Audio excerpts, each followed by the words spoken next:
وَإِذَا سُبِيَ صَبِيٌّ مَعَ أَحَدِ أَبَوَيْهِ وَمَاتَ لَمْ يُصَلَّ عَلَيْهِ لِأَنَّهُ تَبَعٌ لَهُمَا إِلَّا أَنْ يُقِرَّ بِالْإِسْلَامِ وَهُوَ يَعْقِلُ لِأَنَّهُ صَحَّ إِسْلَامُهُ اسْتِحْسَانًا أَوْ يُسْلِمَ أَحَدُ أَبَوَيْهِ لِأَنَّهُ يَتْبَعُ خَيْرَ الْأَبَوَيْنِ دِينًا۔ گزشتہ سبق کے آخر میں یہ مسئلہ چل رہا تھا کہ اگر پیدا ہونے والا بچہ جو ہے اس میں اگر زندگی کی کوئی علامت دیکھی گئی پھر اس کا انتقال ہوا تو اس کا نام بھی رکھا جائے گا، اسے غسل بھی دیا جائے گا اور اس پر نماز جنازہ بھی پڑھی جائے گی، اور اگر اس میں زندوں والی کوئی علامت نہ دیکھی گئی تو پھر اس پر نماز جنازہ نہیں پڑھی جائے گی اور اس کو البتہ غسل دیا جائے گا مختار قول کے مطابق، اور پھر کسی کپڑے میں لپیٹ کر اس کو دفن کر دیا جائے گا بھائی۔ تو نماز جنازہ بھی نہیں اس میں، اور اسی طرح مسنون کفن بھی اس میں نہیں ہے بھائی۔ اب آپ کو مسئلہ بتلا رہے ہیں کہ کسی بچے کو قید کر لیا گیا اس کے والدین میں سے کسی ایک کے ساتھ۔ بھائی جو قیدی پکڑے گئے ان میں ان مردوں اور عورتوں کے ساتھ کچھ بچے بھی تھے، تو یہ کوئی بچہ بھی قید ہوا اپنے والدین میں سے کسی ایک کے ساتھ اور پھر اس کا انتقال ہوا تو کہتے ہیں اس پر نماز جنازہ نہیں پڑھی جائے گی، اس لیے کیونکہ اس کے والدین میں سے کوئی ایک ساتھ قید ہوا ہے اور وہ مسلمان نہیں ہے، تو یہ بچہ بھی ان کے تابع ہوگا، تو اس کو بھی مسلمان شمار نہیں کیا جائے گا اور اس پر نماز جنازہ نہیں پڑھی جائے گی بھائی۔ بات سمجھ میں آ گئی؟ ہاں، اگر وہ بچہ کچھ سمجھدار ہے اور وہ اسلام کا اقرار اپنے مسلمان ہونے کا اقرار کر لیتا ہے، سمجھدار ہے، تو پھر اس کا اسلام استحساناً صحیح ہوگا، اور اس صورت میں اگر اس کا انتقال ہوتا ہے تو اس پر نماز جنازہ پڑھی جائے گی اگرچہ اس کے والدین مسلمان نہ ہوں بھائی، مسلمان نہ ہوں۔ یا ایک اور صورت کہ اس میں بھی اس پر نماز جنازہ پڑھی جائے گی کہ اس کے والدین میں سے کوئی ایک مسلمان ہو جائے بھائی، کوئی ایک کیا ہو جائے؟ مسلمان ہو جائے، تو پھر اس صورت میں بچے پر نماز جنازہ پڑھی جائے گی اور وہ اپنے اس مسلمان والد یا والدہ کے تابع شمار ہوگا۔ یاد رکھیے بچہ جو ہے دین کے اعتبار سے والدین میں سے جو بہتر ہو اس کے تابع ہوتا ہے۔ مثلا ماں اگر یہودیہ ہے اور والد مسلمان ہے تو اسلام اور یہودیت ان دونوں میں سے کون سا مذہب بہتر ہے؟ یہ ظاہر سی بات ہے اسلام بہتر ہے، تو لہذا بچے کو اس بہتر دین والے کے تابع سمجھا جائے گا، والدین میں سے جو بہتر دین پر ہے اور وہ مسلمان ہے تو بچے کو بھی مسلمان شمار کیا جائے گا۔ اور تو بچہ اپنے دین میں والدین میں سے جو بہتر ہو، جس کا دین بہتر ہو اس کے تابع شمار ہوتا ہے، جبکہ آزادی اور غلامی میں بچہ ماں کے تابع ہے بھائی، ماں کے تابع۔ لہذا اگر ماں آزاد ہے تو بچہ بھی آزاد شمار ہوگا، اور اگر ماں باندی ہے تو بچے کو غلام شمار کیا جائے گا اگرچہ والد اس کا آزاد ہو۔ تو کہتے ہیں وَإِذَا سُبِيَ صَبِيٌّ مَعَ أَحَدِ أَبَوَيْهِ، اور جب قید کر لیا گیا بچے کو اس کے والدین میں سے کسی ایک کے ساتھ، وَمَاتَ، اور پھر اس کا انتقال ہوا اس بچے کا، لَمْ يُصَلَّ عَلَيْهِ، تو اس پر نماز جنازہ نہیں پڑھی جائے گی، لِأَنَّهُ تَبَعٌ لَهُمَا، اس لیے کیونکہ یہ بچہ ان کے تابع ہے، إِلَّا أَن يُقِرَّ بِالْإِسْلَامِ، مگر یہ کہ وہ اقرار کر لے مسلمان ہونے کا، وَهُوَ يَعْقِلُ، اس حال میں کہ وہ سمجھدار ہو بھائی، سمجھتا ہو، عقل رکھتا ہو، اور پھر وہ اسلام کا اقرار کرتا ہے مسلمان ہونے کا، تو اس کا اقرار صحیح ہے۔ لِأَنَّهُ صَحَّ إِسْلَامُهُ اسْتِحْسَانًا، اس لیے کیونکہ اس کا مسلمان ہونا صحیح ہے استحساناً بھائی۔ او یسلم احد ابویہ، یا یہ کہ مسلمان ہو جائے اس کے والدین میں سے کوئی ایک، تو اس صورت میں بھی پھر اس کو مسلمان شمار کیا جائے گا اور اس پر نماز جنازہ پڑھی جائے گی۔ تو کہتے ہیں او یسلم احد ابویہ، یا یہ کہ مسلمان ہو جائے اس کے والدین میں سے کوئی ایک، لأنہ یتبع خیر الابوین دینا، اس لیے کیونکہ وہ تابع ہوگا والدین میں سے جو بہتر ہے دیناً باعتبار دین کے، اس کے تابع ہوگا۔ وَإِن لَّمْ يُصْبَ مَعَهُ أَحَدُ أَبَوَيْهِ صُلِّيَ عَلَيْهِ، اور اگر اس کو والدین میں سے کسی ایک کے ساتھ قید نہیں کیا گیا، یعنی صرف قیدیوں میں کون آ گیا؟ بچہ آ گیا، جہاد تھا، لوگوں کو قیدی بنایا گیا، بعد میں دیکھا تو صرف ایک بچہ ہے ان میں اور اس کے والدین میں سے کوئی نہیں ہے، تو صلی علیہ، پھر اس پر نماز جنازہ پڑھی جائے گی۔ بھائی پھر کیوں پڑھی جائے گی؟ صرف اکیلا بچہ قیدی ہوا، کہتے ہیں لِأَنَّهُ ظَهَرَتْ تَبْعِيَّةُ الدَّارِ فَحُكِمَ بِالْإِسْلَامِ كَمَا فِي اللَّقِيطِ، کہتے ہیں پھر کیونکہ ظاہر ہوگا دار کے تابع ہونا، یعنی دارالاسلام کے تابع ہونا ظاہر ہوگا۔ بھائی پہلے والدین تھے، والدین تو بچہ ان کے تابع تھا، اور جب والدین میں سے کوئی بھی نہیں اس کے ساتھ قید کے اندر، تو پھر اب بچہ جو ہے اس دار یعنی اس مملکت کے تابع ہوگا، اس مملکت کے، اور کہاں پر قید کر کے لے آئے ہیں؟ دارالاسلام میں قید کر کے لائے ہیں، تو وہ دارالاسلام کے تابع ہوا، اور اس کو کیا شمار کیا جائے گا؟ مسلمان شمار کرتے ہوئے اس پر نماز جنازہ پڑھی جائے گی۔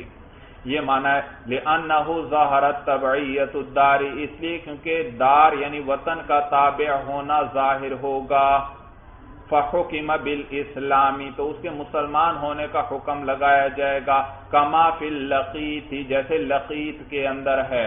لقیط بھائی وہ بچہ جو کہیں ملے پڑا ہوا اور اس کے والدین کا کچھ پتہ نہیں ہے، تو یہ یاد رکھیے یہ جو بچہ ملا ہے اس کو لقیط کہتے ہیں، لقیط، اور یہ دار کے تابع شمار ہوتا ہے، دار کے تابع شمار ہوگا، لہذا دارالاسلام میں ہے تو اس کو مسلمان شمار کیا جائے گا، اور دارالحرب میں ہے تو ان کے تابع شمار ہوگا۔ بھائی مسئلہ سمجھ میں آ گیا؟ بھائی یہ معنی ہے کہ فَحُكِمَ بِالْإِسْلَامِ، تو حکم لگایا جائے گا مسلمان ہونے کا، کما فی اللقیط، جیسے کہ لقیط میں ہے۔ وَإِذَا مَاتَ الْكَافِرُ وَلَهُ وَلِيٌّ مُسْلِمٌ فَإِنَّهُ يَغْسِلُهُ وَيُكَفِّنُهُ وَيَدْفَنُهُ، بھئی اگر کوئی کافر مر گیا اور اس کا مسلمان ولی ہے اور کوئی نہیں، کافر اولیاء میں سے کوئی نہیں، مسلمان ولی ہے، تو پھر مسلمان جو ہے اس کا ولی وہ اس کو غسل بھی دے، کفن بھی دے اور اس کو دفن بھی کرے۔ بھائی سمجھ میں؟ لیکن غسل، کفن وغیرہ اور دفن کرنا یہ وہ مسنون طریقے کے مطابق نہیں ہوگا، سمجھ میں؟ آگے بیان کر رہے ہیں بھائی۔ بِذَلِكَ أُمِرَ عَلِيٌّ رضی اللہ تعالی عنہ فی حق ابیہ ابی طالب، اور اسی کا حکم دیا گیا حضرت علی رضی اللہ تعالیٰ عنہ کو اپنے والد ابو طالب کے حق میں، لیکن یغسل غسل الثوب النجس، لیکن غسل دیا جائے گا اس کو نجس کپڑے کے دھونے کی طرح، یعنی جس طرح نجس کپڑا دھویا جاتا ہے اسی طرح اس پر بس پانی بہا دیا جائے گا، اور وَيُلَفُّ فِي خِرْقَةٍ، اور اس کو ایک کپڑے کے ٹکڑے میں لپیٹ دیا جائے گا، مسنون کفن نہیں بلکہ کپڑے کے ٹکڑے میں لپیٹ دیا جائے گا، وَتُحْفَرُ حَفِيرَةً، اور اس کے لیے گڑھا کھودا جائے گا، مِنْ غَيْرِ مُرَاعَاتِ سُنَّةِ التَّكْفِينِ وَاللَّحَدِ، بغیر رعایت کیے کفن دینے کی اور لحد کی سنت کا، کفن دینے اور لحد کی سنت کی رعایت کیے بغیر ہی اس کے لیے کیا کیا جائے گا؟ ایک گڑھا کھودا جائے گا اور ایک کپڑے میں لپیٹ دیا جائے گا، وَلَا يُوزَعُ فِيهِ بَلْ يُلْقَى، اور اس کو اس میں رکھا نہیں جائے گا جیسے کہ میت کو رکھتے ہیں، بل یلقا، اس کے اندر اس میں ڈال دیا جائے گا، اس گڑھے میں ڈال دیا جائے گا اس کو۔ بھائی یہاں تک مسائل سمجھ میں آ گئے بھائی؟ فصل فی حمل الجنازہ، یہ فصل ہے جنازے کے اٹھانے کے بیان میں، کہ اب جنازہ اٹھا کر کس طرح لے کر جائیں گے؟ نماز جنازہ ہو چکی ہے، اب میت کو اٹھا کر کہاں لے جانا ہے؟ دفن کے لیے لے کر جانا ہے۔ کہتے ہیں وَإِذَا حَمَلُوا الْمَيِّتَ عَلَى سَرِيرِهِ أَخَذُوا بِقَوَائِمِهِ الْأَرْبَعِ، اور جب وہ لوگ اٹھائیں میت کو علی سریرہ، اس کے تخت پر، اس کی چارپائی پر، اخذو تو پکڑ لیں گے اس کو، بقوائمہ الاربع، اس کے چار پایوں سے، چارپائی جو ہے اس کے جو چاروں پائے ہیں اس سے اس کو پکڑ کر اٹھا لیں گے۔ بذالک وردت السنت، اسی کے ساتھ سنت وارد ہوئی ہے، یعنی یہی مسنون طریقہ ہے۔ وفیہ تکثیر الجماعت، اور اس کے اندر جماعت کا کثیر کرنا ہے، جماعت کی تکثیر ہے، یعنی جماعت کیا ہوگی؟ زیادہ۔ بھئی آگے دراصل امام شافعی رحمہ اللہ کا قول آ رہا ہے، وہ فرماتے ہیں کہ میت کو 2 آدمی اٹھائیں گے، 2 آدمی، اور آگے والا جو آدمی ہے وہ اس چارپائی کو اپنی گردن پر رکھے گا۔ بھائی آگے ہے نا چارپائی، پشت کی طرف کہاں پر آ گئی؟ اس کے گردن پر، بھائی اگلا حصہ، اور ایک آدمی پیچھے ہوگا، وہ چارپائی کے پچھلے حصے کو اپنے سینے پر رکھ لے گا۔ بھائی گردن کے قریب کس طرح رکھ لے گا؟ سینے پر رکھ لے گا، اس طرح اٹھا کر اس کو چلیں گے۔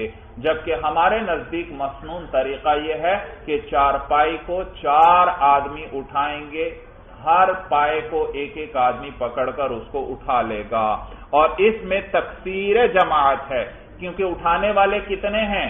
4، اور ان کے قول کے مطابق اٹھانے والے کتنے؟ 2 ہیں، تو اس کے اندر تکثیر جماعت ہے، جماعت زیادہ ہے۔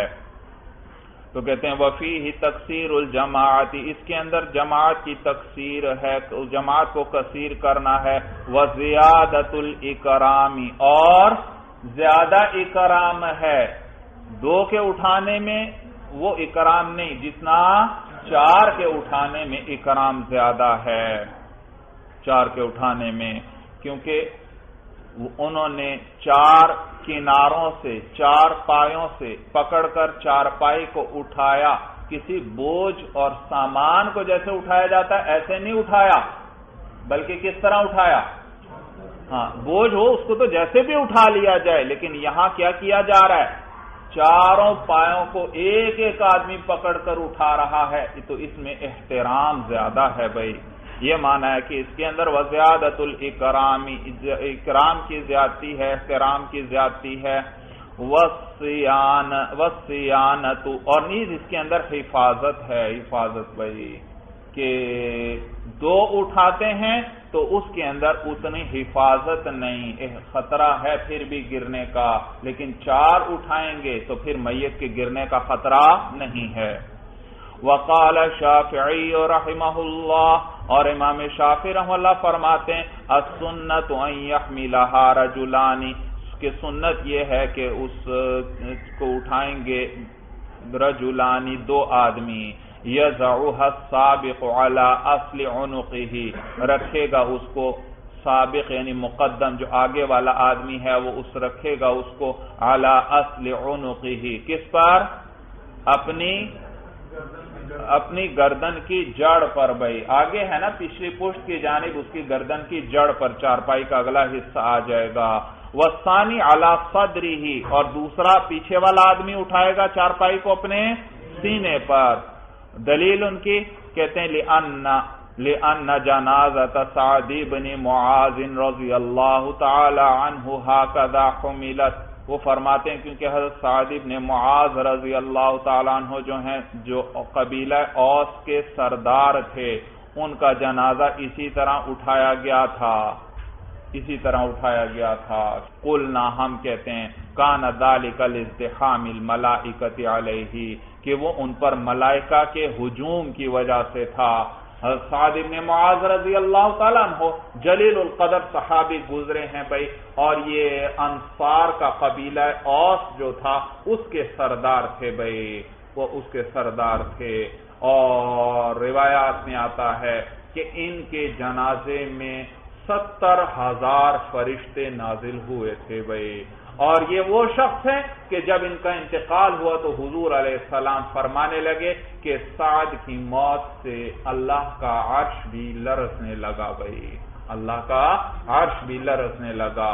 سمجھے علماء وجہ ذکر کرتے ہیں کہ یا تو یہ غم کی وجہ سے تھا کہ اتنی بڑی شخصیت کا انتقال ہوا تو اس غم کی وجہ سے وہ عرش الہی لرزنے لگا، یا کہتے ہیں خوشی کی وجہ سے، وہ خوشی کی وجہ سے جھومنے لگا، خوشی کی وجہ سے جھومنے لگا کہ ایک بڑی ہی جلیل القدر روح جو ہے اس کی طرف آ رہی ہے بھائی، ایک بڑی ہی جلیل القدر روح آسمانوں کی طرف آ رہی ہے۔ تو ان کے جنازے میں بے انتہا فرشتوں کا چونکہ ہجوم تھا، اس وجہ سے ان کے جنازے کو اس طرح اٹھایا گیا۔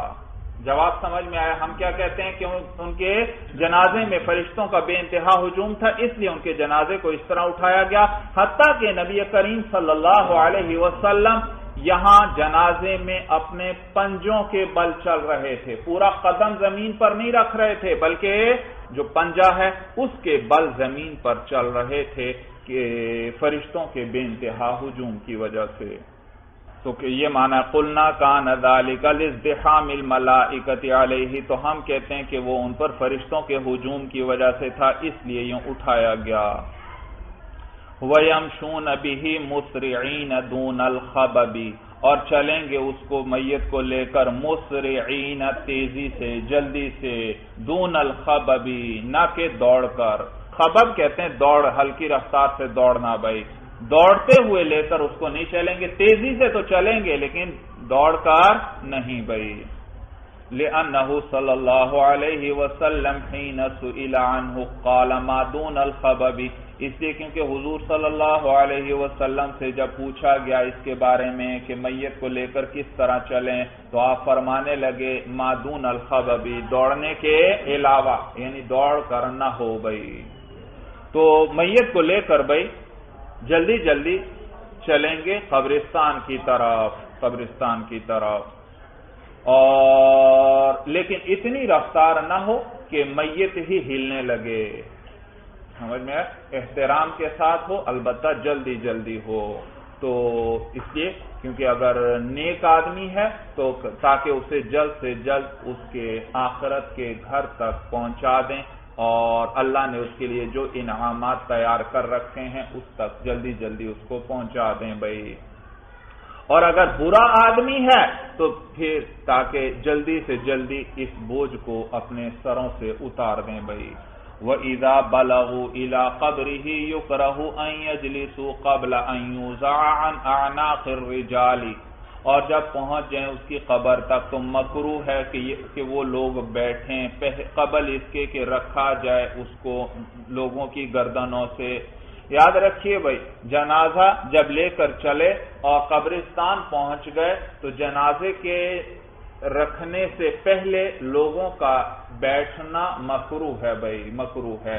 ہاں اگر کوئی ضرورت وغیرہ ہو پھر الگ بات ہے، ویسے اس کو رکھنے کے بعد پھر بیٹھ سکتے ہیں۔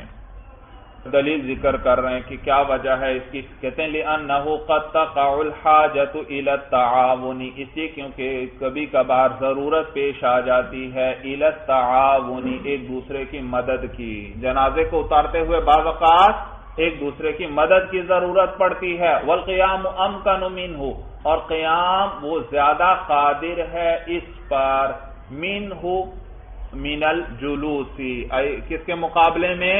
بیٹھنے۔ تو قیام جو ہے اس میں دوسرے کی مدد کرنا بیٹھنے کی بنسبت قیام کی حالت میں زیادہ قدرت ہوتی ہے اس پر۔ وَكَيْفِيَّةُ الْحَمْلِ أَن تَضَعَ مُقَدَّمَ الْجَنَازَةِ عَلَى يَمِينِكَ ثُمَّ مُؤَخَّرَهَا عَلَى يَمِينِكَ ثُمَّ مُقَدَّمَهَا عَلَى يَسَارِكَ ثُمَّ مُؤَخَّرَهَا عَلَى يَسَارِكَ إِيثَارًا لِلتَّيَامُنِ، اور کیفیت الحمل، اٹھانے کی کیفیت، کس طرح اٹھا کر چلیں گے اس کو، کہتے ہیں اٹھا کر، اس کے اٹھانے کی کیفیت یہ ہے ان تضع مقدم الجنازۃ علی یمینک، بلکہ یہاں جنازہ پڑھیں بھائی، کیا پڑھیں؟ جنازہ، کیونکہ وہ چارپائی مراد ہے، اور اٹھانے کی کیفیت یہ ہے انتزع مقدم الجنازۃ علی یمینک، کہ آپ رکھیں اس چارپائی کے اگلے حصے کو علی یمینک، اپنے دائیں پر یعنی دائیں کندھے پر، ثم مؤخرھا علی یمینک، پھر اس کے پچھلے حصے کو رکھیں چارپائی کے اپنے دائیں کندھے پر، ثم مقدمھا علی یسارک، پھر اس کے اگلے حصے کو رکھیں اپنے بائیں کندھے پر، ثم مؤخرھا علی یسارک، پھر اس کے پچھلے حصے کو رکھیں اپنے بائیں کندھے پر، ایثارا للتیامن، ترجیح دیتے ہوئے تیامن کو، دائیں طرف کو ترجیح دیتے ہوئے، بھائی دائیں طرف سے کرنا، تیامن کا معنی ہے دائیں طرف سے کرنا، دائیں طرف کو یعنی ترجیح دیتے ہوئے۔ بھائی جنازہ اٹھا کر لے جانے کا مستحب طریقہ یہ ہے کہ 4 آدمیوں نے چاروں پایوں سے اس چارپائی کو اٹھایا ہے، تو اب باری باری اٹھاتے ہیں، تو مستحب یہ ہے کہ کندھا دینے والا پہلے اگلے حصے کو کیا کرے، چارپائی کا جو چارپائی کے اگلے حصے کو پہلے اپنے بائیں کندھے پر رکھے، بائیں کندھے پر، تو چارپائی کا کون سا حصہ ہو جائے گا؟ رکھنا کس پر ہے؟ دائیں کندھے پر پہلے رکھنا ہے۔ کس پر؟ دائیں کندھے پر پہلے رکھنا ہے۔ جب دائیں کندھے پر رکھیں گے تو چارپائی کا کون سا حصہ ہو جائے گا؟ چارپائی کا بایاں حصہ۔ تو چارپائی کا اگلا جو بایاں حصہ ہے اس کو کہاں پر رکھ لے؟ اپنے دائیں کندھے پر رکھ لے، دائیں کندھے پر، اور پھر کندھا دینے والا کم از کم 10 قدم چلے۔ پھر اس کے بعد پھر وہ کندھا دینا چاہتا ہے، اب اسی جانب کا جو پچھلا پایا ہے اس کو اپنے دائیں کندھے پر رکھے، اور پھر کم از کم کتنا چل لے؟ 10 قدم تک ساتھ چل لے بھائی۔ پھر اس کے بعد کندھا دینا چاہتا ہے تو اب دوسری طرف آ جائے، اور دوسری طرف چارپائی کا ہو جائے گا دایاں حصہ، اور اس شخص کے کس کندھے پر آئے گا؟ بائیں کندھے۔ تو اب چارپائی کا جو اگلا حصہ ہے اس کو اپنے بائیں کندھے پر رکھ کر کم از کم کتنا کندھا دے دے؟ 10 قدم تک اس کو کندھا دے دے۔ پھر اس کے بعد اس سے جو پچھلا حصہ ہے چارپائی کا اسی جانب والا، اس کو اپنے بائیں کندھے پر رکھ کر کم از کم 10 قدم تک اس کو کندھا دے دے۔ یہ ہے مستحب طریقہ بھائی۔ طریقہ سمجھ میں آ گیا بھائی؟ تو لہذا جب آپ اپنے دائیں کندھے پر رکھیں گے پہلے تو چارپائی کا تو بایاں حصہ ہو گیا بے شک، لیکن میت کی یہ دائیں جانب ہی ہے۔ آپ غور کریں، چارپائی کا اگلا حصہ کس پر آیا پہلے؟ دائیں کندھے پر۔ تو چارپائی کا تو بایاں کنارہ ہے، لیکن میت کا کون سا حصہ اس طرف ہے؟ میت کا دایاں پہلو ہے آپ کی طرف بھائی۔ طریقہ سمجھ میں آ گیا بھائی؟ اور عبارت لے کر آئے صاحب ہدایہ، مخاطب کے صیغے لے کر آئے کہ اٹھانے کی کیفیت یہ ہے انتزع مقدم الجنازۃ علی یمینک، کہ آپ رکھیں چارپائی کے اگلے حصے کو اپنے دائیں کندھے پر۔ یہ مخاطب کے صیغے کو لے کر آئے۔ دراصل یہ جامع صغیر کی عبارت ہے، اسی کو صاحب ہدایہ نے نقل فرمایا، اور جامع صغیر کے اندر یہ عبارت جو نقل کی گئی یہ امام اعظم ابو حنیفہ رحمہ اللہ کا قول ہے۔ آپ اپنے شاگرد امام ابو یوسف رحمہ اللہ کو جنازہ اٹھانے کا طریقہ سکھلا رہے تھے، تو آپ نے یہ فرمایا کہ اس طرح اٹھاؤ۔ تو یہ الفاظ امام اعظم ابو حنیفہ رحمہ اللہ کے ہیں جو صاحب ہدایہ نے نقل فرمائے بھائی۔ سمجھ میں آیا بھائی؟ اس لیے یہ مخاطب کے صیغے لے کر آئے ہیں۔ اب دوبارہ دیکھ لیجئے بھائی، امام اعظم ابو حنیفہ رحمہ اللہ اپنے شاگرد امام ابو یوسف رحمہ اللہ سے فرماتے ہیں کہ اٹھانے کی کیفیت یہ ہے انتزع مقدم الجنازۃ علی یمینک، کہ تم رکھو جنازے کے اگلے حصے کو اپنے دائیں کندھے پر، ثم مؤخرها علی یمینک، پھر اس جنازے کے پچھلے حصے کو اپنے دائیں کندھے پر، ثم مقدمها علی یسارک، پھر جنازے کے اگلے حصے کو اپنے بائیں کندھے پر، ثم مؤخرها علی یسارک، پھر اس کے پچھلے حصے کو اپنے بائیں کندھے پر، ایثارا للتیامن، تیامن کو ترجیح دیتے ہوئے، دائیں طرف سے شروع کرنے کو ترجیح دیتے ہوئے، وہذا فی حالت التناوب، صاحب ہدایہ بتلا رہے ہیں تناوب کہتے ہیں باری باری کوئی عمل کرنا، تو صاحب ہدایہ فرماتے ہیں وہذا فی حالت التناوب، یہ تناوب کی حالت میں ہوگا، یعنی باری باری کرنے کی صورت میں یہ ترتیب ہوگی کہ پہلے ایک طرف سے کندھا دیا، پھر دوسری طرف، پھر تیسری طرف، اور پھر چوتھی طرف کندھا دیں گے۔ بھائی طریقہ سمجھ میں آ گیا۔ فصل فی الدفن، یہ فصل ہے دفن کرنے کے بیان میں، کیا میت کو دفن کیسے کیا جائے گا۔ کہتے ہیں وَيُحْفَرُ الْقَبْرُ وَيُلْحَدُ، اور قبر کھودی جائے گی، وَيُلْحَدُ، اور لحد بنائی جائے گی، لِقَوْلِهِ صلی اللہ علیہ وسلم، بوجہ حضور علیہ السلام کے قول کے، آپ نے فرمایا اللحد لنا والشق لغیرنا، کہ لحد ہمارے لیے ہے اور شق ہمارے علاوہ کے لیے، یعنی اوروں کے لیے ہے۔ بھائی یاد رکھیے یہ لحد اور شق یہ قبر کی دو قسمیں ہیں۔ بھائی قبر میں یاد رکھیے مستحب طریقہ یہ ہے کہ قبر کم از کم نصف قد کے برابر گہری ہونی چاہیے۔ قبر کم از کم کتنی گہری ہو؟ نصف قد کے برابر گہری ہو یا اس سے کچھ زائد ہو، البتہ قد سے زیادہ نہیں ہونی چاہیے، قبر کی گہرائی قد سے زیادہ نہیں، بلکہ تو نصف قدم سے لے کر قد کے درمیان تک بھائی، اور زیادہ مناسب یہ کہ سینے کے لگ بھگ اتنی گہری قبر ہونی چاہیے بھائی۔ اور پھر اس میں دو طریقے ہیں قبر کے، ایک جسے لحد کہتے ہیں، بھائی یہ لحد اس کو بغلی قبر بھی کہتے ہیں، بغلی قبر بھی، تو یہ قبر جب کھود لی گئی تو قبلے کی طرف جو قبر کی دیوار ہے اس میں جگہ بنائی جاتی ہے، اس طرف جی قبلے کی جانب اس میں وہ دیوار میں جگہ بنائی جاتی ہے نچلے حصے کے اندر، یعنی اس طرف کو یوں کہ ایک خانہ بنا لیا جاتا ہے، جو قبلے کی طرف جو دیوار ہے اس دیوار کے نچلے حصے میں ایک خانہ اس طرف کو کھود لیا جاتا ہے اور اس کے اندر پھر میت کو لٹایا جاتا ہے اس خانے کے اندر بھائی، یہ ہے لحد بھائی لحد۔ اور دوسری ہے شق بھائی، شق سیدھی قبر بھائی، اور اس میں بھی بعض نے لکھا کہ سیدھی قبر کھود دی، وہ قبر تھوڑی چوڑائی میں ذرا زیادہ ہوگی، پھر جو قبر کے آخری حصہ نچلی سطح جو ہے قبر کی اس کے اندر درمیان میں ایک یوں کہ خانہ سا سیدھا خانہ زمین میں ذرا اور گہرا تھوڑا سا جس میں وہ میت کو پھر رکھ دیں گے وہ کھودا جاتا ہے۔ طریقہ سمجھ میں آیا بھائی؟ تو یہ دو طریقے ہیں بھائی، اور دونوں جائز ہیں یہ بھی یاد رکھیے بھائی، البتہ ہمارے نزدیک لحد افضل ہے۔ افضل کیا ہے؟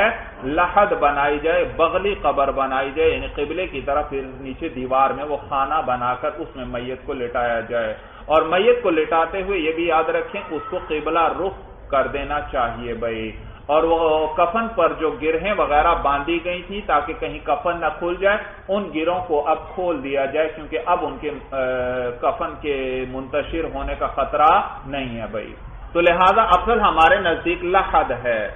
لیکن لحد میں آپ نے دیکھا کہ دیوار کے اندر پھر قبلے کی طرف ایک خانہ بنایا جاتا ہے، تو یہ وہیں پر ممکن ہوگا جہاں کی زمین سخت ہوگی، ورنہ دیوار کے اندر نیچے قبلے کی طرف جب اگر آپ خانہ بناتے ہیں زمین اگر نرم ہوئی پھر تو اوپر والی زمین نیچے بیٹھ جائے گی بھائی، تو لہذا جہاں سخت زمین ہو وہاں لحد بنانا افضل ہے، اور جہاں زمین نرم ہے لحد بنائیں گے تو زمین بیٹھ جاتی ہے تو وہاں شق پر عمل کیا جائے گا اور سیدھی قبر ہی کھودی جائے گی بھائی۔ طریقہ سمجھ میں آ گیا؟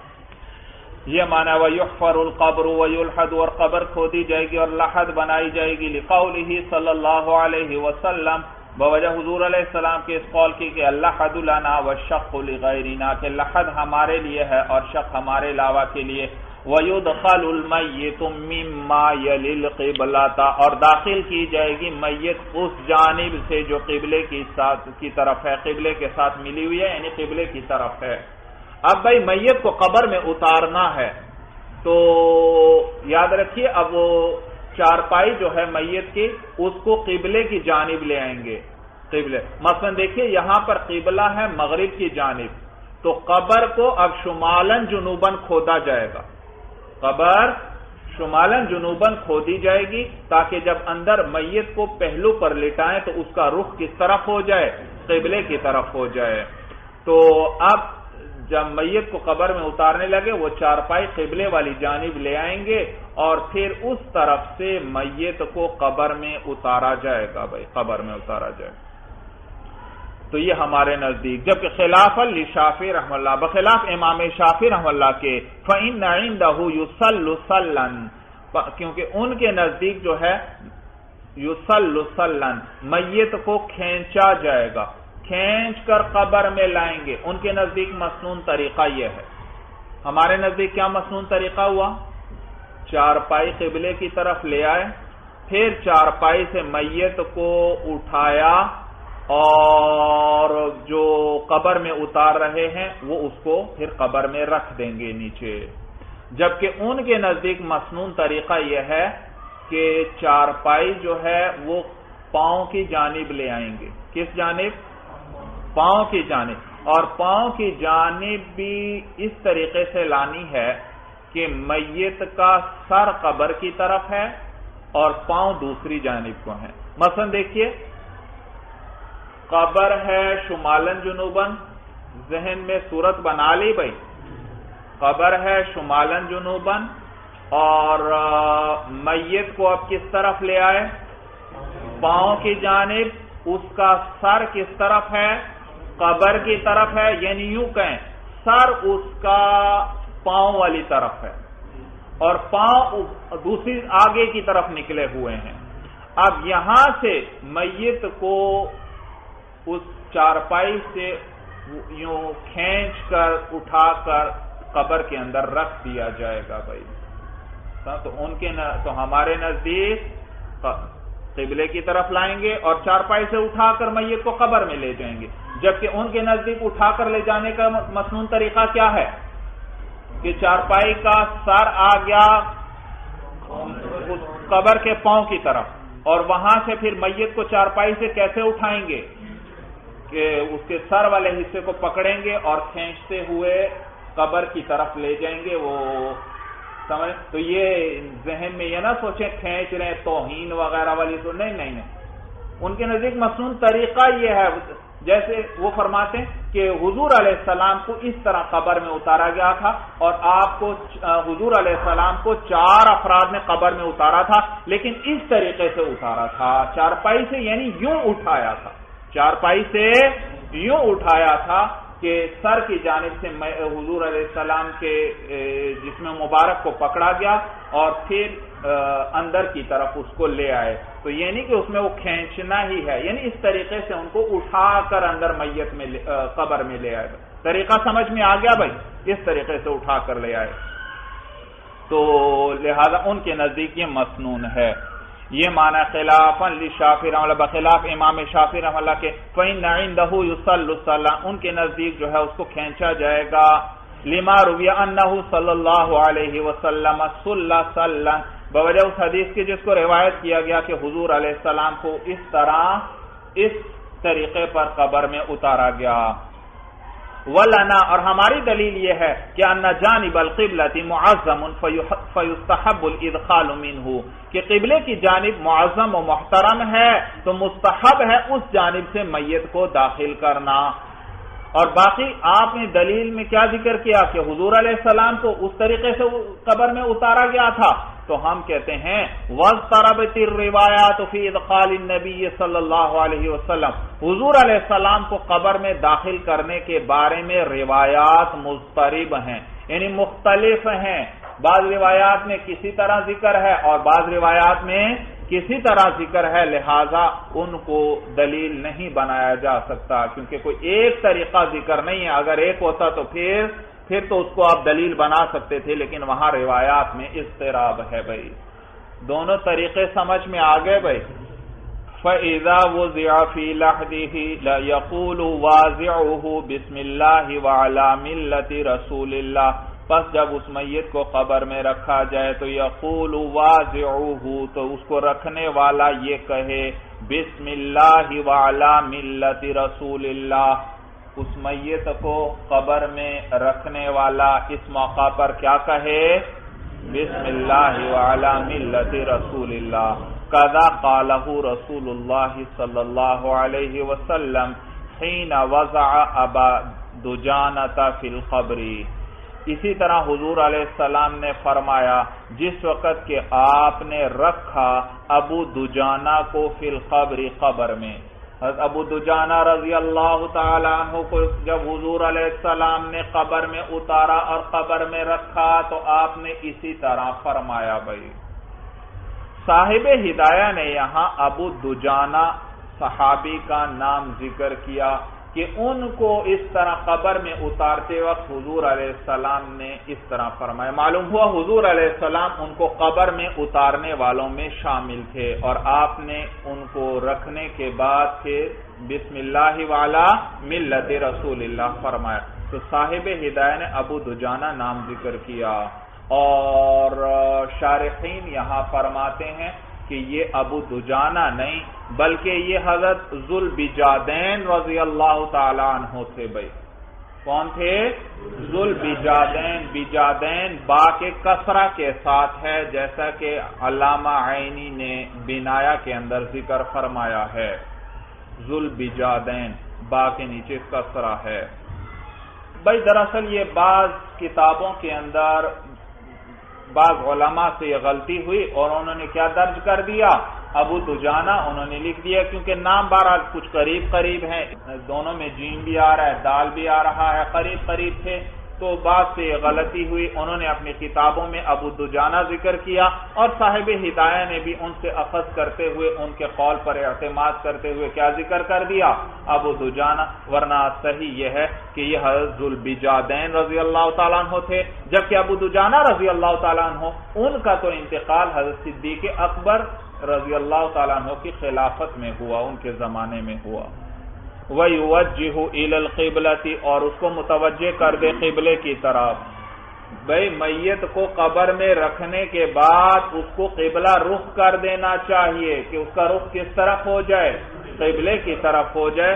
لہذا جو دیوار وغیرہ ہے اس کے ساتھ اس میت کی کچھ ٹیک لگوا دی جائے گی تاکہ اس کا رخ قبلے کی طرف ہو جائے. یہ معنی ہے وَيُوَجِّهُ إِلَى الْقِبْلَةِ، اور قبلے کی طرف اس کو متوجہ کر دے، یعنی قبلہ رخ کر دے اس کو. بِذَالِكَ أَمَرَ رسول اللہ صلی اللہ علیہ وسلم، اسی کا حکم دیا حضور علیہ السلام نے. وَيَحُلُّ الْعُقْدَةَ، اور گرہ کو کھول دے. يَحُلُّ الْعُقْدَةَ، گرہ کو کھول دے. لِوُقُوعِ الْأَمْنِ مِنَ الْانْتِشَارِ، اس لیے کیونکہ انتشار سے امن واقع ہو گیا. بھائی کفن جب میت کو قبر کے اندر لٹا دیا تو اس کو قبلہ رخ کر دیا جائے، اور پھر جو کفن کو باندھا گیا تھا گرا دی گئی تھی تاکہ کہیں کفن کھل نہ جائے. تو اب تو قبر کے اندر میت کو لٹا دیا، اب تو کفن کے کھلنے کا کوئی خطرہ نہیں ہے، لہٰذا اب ان گرہوں کو کھول دیا جائے. بھائی بات سمجھ میں آ گئی؟ یہ معنی ہے وَيَحُلُّ الْعُقْدَةَ، اور اس گرہ کو کھول دے. لِوُقُوعِ الْأَمْنِ مِنَ الْانْتِشَارِ، اس وجہ سے کہ منتشر ہونے سے امن واقع ہو گیا، امن حاصل ہو گیا. اب کفن کے منتشر ہونے یعنی کھلنے اور بکھرنے کا خطرہ نہیں ہے. بھائی وَيُسَوَّ اللَّبِنُ عَلَى اللَّحَدِ، اور برابر کر دیا جائے کچی اینٹوں کو لحد پر. بھائی ایک ہے لبن اور ایک ہے آجرن، را مشدد ہے آجرن. لبن کہتے ہیں کچی اینٹ کو اور آجرن کہتے ہیں پکی اینٹ کو. بھائی آپ جانتے ہیں اینٹیں مٹی سے بنائی جاتی ہیں اور پھر ان کو بھٹی کے اندر پکایا جاتا ہے تو یہ سخت صورت اختیار کر لیتی ہیں. تو وہ جو کچی اینٹ ہو پکانے سے پہلے آگ کے اندر اس کو لبن کہتے ہیں، اور جب پکا دیا سخت ہو گئی تو اب اس کو کیا کہتے ہیں؟ آجر کہتے ہیں. تو یہاں کچی اینٹیں استعمال کرنا مستحب ہے، پکی نہیں ہوئی۔ وَيُسَوَّ اللَّبِنُ عَلَى اللَّحَدِ اور برابر کر دی جائیں کچی اینٹیں لحد پر، لِأَنَّهُ صلی اللہ علیہ وسلم جُعِلَ عَلَى قَبْرِهِ اللَّبِنُ، اس لیے کیونکہ حضور علیہ السلام جو ہیں آپ کی قبر مبارک پر کچی اینٹیں رکھی گئیں۔ طریقہ سمجھ میں آ رہا ہے بھائی؟ میت کو لحد میں لٹا دیا اور پھر اس کو قبلہ رخ کر دیا گیا، کوئی کسی چیز وغیرہ کے ساتھ اس کو کچھ سہارا دے کر اس کا رخ کس طرف کر دیا گیا؟ قبلے کی طرف کر دیا گیا۔ اور یہ لحد کیا تھی؟ قبلے کی جانب جو دیوار تھی اس میں ایک خانہ بنایا گیا تھا، تو اب اس خانے کو بند کر دیا جائے، کس کے ساتھ؟ کچی اینٹوں کے ساتھ بھائی، یہ معنی ہے۔ وَيُسَجَّى قَبْرُ الْمَرْأَةِ بِثَوْبٍ حَتَّى يُجْعَلَ اللَّبِنُ عَلَى اللَّحَدِ وَلَا يُسَجَّى قَبْرُ الرَّجُلِ۔ سجا یسجا کے معنی ہوتے ہیں ڈھانپنا، یعنی پردہ کرنا۔ وَيُسَجَّى قَبْرُ الْمَرْأَةِ بِثَوْبٍ اور ڈھانپ دیا جائے گا عورت کی قبر کو کسی کپڑے سے، یعنی اس پر پردہ کر دیا جائے گا۔ یاد رکھیے عورت کی قبر پر کپڑے وغیرہ چادروں سے پردہ کرنا مستحب ہے۔ کیا ہے؟ مستحب ہے۔ اور اگر کفن کھلنے کا خوف ہو تو پھر واجب ہے، پردہ کرنا واجب ہے۔ تو یہ معنی ہے، اور ڈھانپ دیا جائے گا یعنی پردہ کر دیا جائے گا عورت کی قبر پر کسی کپڑے سے، حتی یجعل اللبن علی اللحد، یہاں تک کہ کچی اینٹیں رکھ دی جائیں لحد پر، اس وقت تک پردہ کر دیں گے۔ وَلَا يُسَجَّى قَبْرُ الرَّجُلِ اور ڈھانپا نہیں جائے گا مرد کی قبر کو، یعنی اس پر پردہ نہیں کیا جائے گا۔ لِأَنَّ مَبْنَى حَالِهِنَّ عَلَى السَّتْرِ، اس لیے کیونکہ عورتوں کی حالت کی بنیاد سطر یعنی پردے پر ہے۔ عورت کے لیے کیا مناسب ہے؟ پردہ مناسب ہے، تو ان کی حالت کی بنیاد پردے پر ہے۔ وَمَبْنَى حَالِ الرِّجَالِ عَلَى الْانْكِشَافِ اور مردوں کی حالت کی بنیاد انکشاف یعنی کشف پر ہے۔ مردوں کی حالت کی بنیاد پردے پر نہیں ہے بلکہ کشف یعنی غیر پردے پر ہے، کھلے ہونے پر ہے۔ وَيُكْرَهُ الْآجُرُّ وَالْخَشَبُ اور مکروہ ہے پکی اینٹ، والخشب اور لکڑی، سخت لکڑی وغیرہ اور لکڑی کے تختے وغیرہ استعمال کرنا یا پکی اینٹیں استعمال کرنا مکروہ ہے۔ لِأَنَّهُمَا لِإِحْكَامِ الْبِنَاءِ، احکام یحکم احکام کا معنی مضبوط کرنا، اس لیے کیونکہ یہ جو پکی اینٹیں اور لکڑی جو ہے یہ عمارت کی مضبوطی کے لیے ہوتی ہیں۔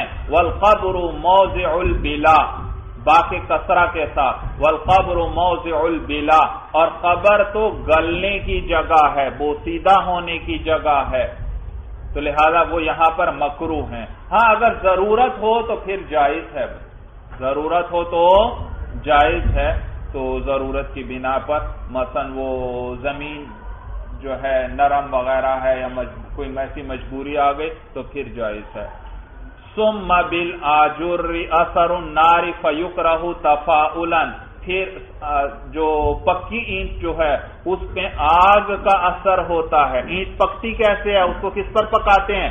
آگ پر، تو اس میں آگ کا اثر ہوتا ہے۔ فیکرہ تفاؤلا، تو وہ بدفعلی کے اعتبار سے بھی مکروہ ہوگی۔ کس اعتبار سے؟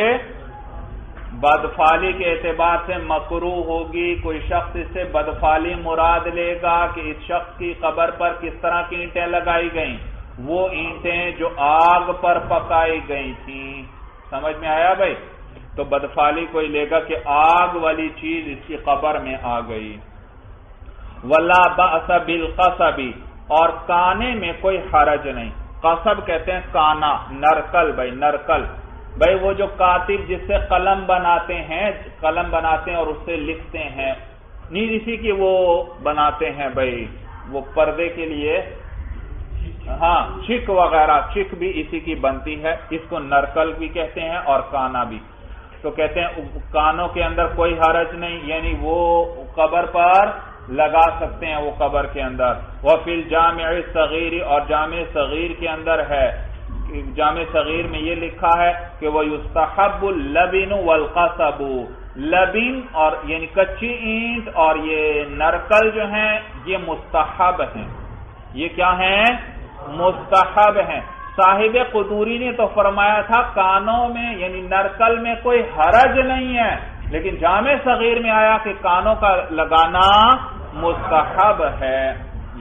لأنه صلی اللہ علیہ وسلم جعل على قبره طن من قصب، اس لیے کیونکہ حضور علیہ السلام کی قبر مبارک پر لگایا گیا تن کہتے ہیں گٹھا بھائی، من قصب وہ نرکل وہ جو کانے ہیں ان کا ایک گٹھا لگایا گیا حضور علیہ السلام کی قبر پر. ثم يحال التراب، پھر مٹی ڈالی جائے، پھر اس قبر پر مٹی ڈالی جائے. اور یاد رکھیے بھائی مٹی ڈالنے کی ابتدا جو ہے وہ مستحب یہ ہے سر کی طرف سے کی جائے، سر کی طرف سے مٹی ڈالنا شروع کی جائے. اور ہر شخص مستحب یہ ہے کہ ہر شخص 3 مٹھی مٹی ڈالے بھائی، 3 مٹھی مٹی ڈالے بھائی. تو اور اس کا طریقہ یہ ہے کہ دونوں ہاتھوں میں مٹی لے کر قبر پر ڈالے 3 مرتبہ بھائی، دونوں ہاتھوں میں مٹی اٹھا کر قبر پر ڈالے. اور پہلی مرتبہ جب دونوں ہاتھوں میں مٹی لے کر قبر پر ڈالے تو اس وقت کہے منہا خلقناکم، اس وقت پہلی مرتبہ میں کیا کہے؟ منہا خلقناکم. اور دوسری مرتبہ میں کہے گا وفیہا نعیدکم، اور تیسری مرتبہ میں کہے گا ومنہا نخرجکم تارتن اخری بھائی. تو یہ طریقہ ہے بھائی، یہ طریقہ ہے. تو یہ معنی ثم یحال التراب، پھر اس پر مٹی ڈالی جائے گی. ویسنم القبر، اور قبر کو مسنم کیا جائے گا یعنی کوہان نما بنایا جائے گا. کوہان بھائی آپ نے وہ اگر اونٹ کو دیکھا ہو، اونٹ کی کمر پر ایک ابھری ہوئی اس کی ہڈی ہوتی ہے، ابھرا ہوا حصہ ہوتا ہے، اس کو کوہان کہتے ہیں. تو قبر بھی کوہان نما ہونی چاہیے، کوہان کی طرح. اور یاد رکھیے یہ بھی بھائی کہ قبر کی اونچائی زمین سے 1 بالش یا اس سے تھوڑی معمولی سے کچھ زیادہ ہو جائے، اتنی اونچائی ہونی چاہیے. 1 بالش سے زیادہ اونچی قبر بنانا یعنی کافی زیادہ، تھوڑی بہت ہو تو اس کی خیر ہے، 1 بالش سے تھوڑی بہت زیادہ ہو. ہاں زیادہ اونچی ہے اس سے تو پھر ایسا کرنا مکروہ ہے بھائی، مکروہ ہے. یرحمک اللہ. یہ معنی ہے تو یسنم القبر، قبر کو کوہان نما بنایا جائے گا. سنام کہتے ہیں، سنام وہ اونٹ کا جو کوہان ہوتا ہے تو وہ بھی اسی سے ہے یسنم القبر. قبر کو کوہان نما بنایا جائے گا. ولا یفتح، اور اس کو برابر نہیں کیا جائے گا، اوپر سے اس کے سطح کو برابر نہیں کیا جائے گا. کیا معنی برابر نہیں کیا جائے گا؟ ای لا یربع، یعنی 4 کونوں والی نہیں بنائی جائے گی، 4 کونے اس کے نہیں بلکہ کوہان کی طرح گولائی میں ہونی چاہیے، مربع نہیں ہونی چاہیے. لأنہ صلی اللہ علیہ وسلم نہا عن تربیع القبور، اس لیے کیونکہ حضور علیہ السلام نے قبروں کی تربیع سے منع فرمایا ہے، قبروں کی تربیع سے منع فرمایا ہے. ومن شاہد قبرہ، اور جنہوں نے حضور علیہ السلام کی قبر کا مشاہدہ کیا ہے، اخبارہ، انہوں نے بتلایا ہے، انہوں نے خبر دی ہے کہ انہ مسنم، کہ حضور علیہ السلام کی قبر مبارک بھی کس طرح ہے؟ مسنم ہے، یعنی اوپر سے گولائی کے اندر ہے، چوڑائی میں، اور 4 کونوں والی نہیں ہے بھائی. اور یہ بھی یاد رکھیے قبر پر پھر اس کے بعد جب مٹی ڈال دی گئی تو اس پر پانی کا چھڑک دینا بھی مستحب ہے، مستحب ہے. اور پھر دفن کرنے کے بعد فوراً نہیں چلنا چاہیے، بلکہ مستحب یہ ہے کہ انسان کچھ دیر وہاں ٹھہرے اور اس میت کے لیے دعا کر لے بھائی. تو کسی کا انتقال ہو جائے تو دفنانے سے پہلے اس کے لیے باقاعدہ ہاتھ اٹھا کر دعا کرنا یہ درست نہیں ہے. لیکن جب دفن کر دیا گیا اب اس کے لیے مستحب کیا ہے کہ فوراً انسان نہ جائے بلکہ وہاں پر اس کے لیے دعا کر لے بھائی. اسی طرح یا قرآن پڑھ لے اس کے لیے کچھ بھائی. تو یہ مستحب ہے۔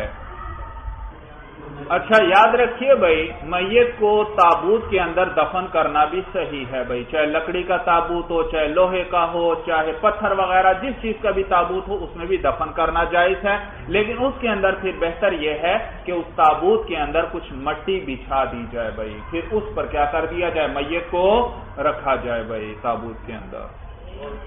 اور اسی طرح یہ بھی یاد رکھیے بھائی، جنازہ جب لے کر چل رہے ہوں تو اس وقت بلند آواز سے کوئی ذکر وغیرہ کرنا یا دعا وغیرہ پڑھنا یہ مکروہ ہے بھائی، دعا جب جنازہ لے کر جا رہے ہوں۔